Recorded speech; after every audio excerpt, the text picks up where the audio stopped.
The relationship between the UK and Europe will only get worse amid a row over coronavirus vaccines, an expert has said. The dispute has only exacerbated the tensions caused by post-Brexit disagreements, it has been suggested. Speaking on BBC Newsnight, the broadcaster's political editor, Nicola discussed the matter. Mr. Watt said, relations between the UK and the EU are bad and they are only going to get worse as a result of this row over vaccines.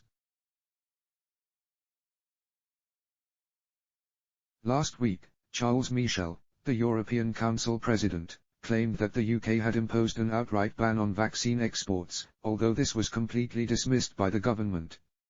Mr. Watt said, they are not saying that anymore, but they are saying that they think this promise that AstraZeneca vaccines would come from the UK to the EU is not happening.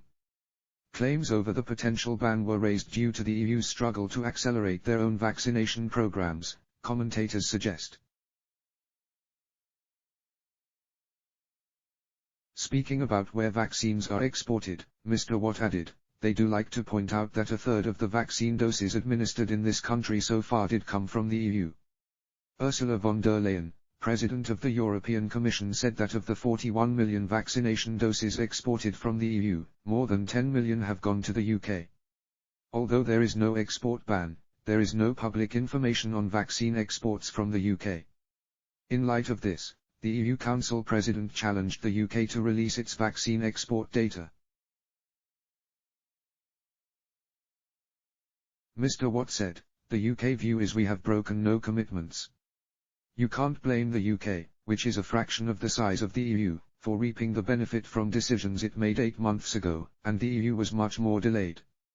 Speaking to the House of Commons on March 8, Prime Minister Boris Johnson said, let me be clear, we have not blocked the export of a single COVID-19 vaccine or vaccine components. Mr. Watt continued, saying the UK has developed a vaccine that is being sold at cost price during the pandemic, cost price to the developing world, forever, and the UK government put a lot of resources behind that.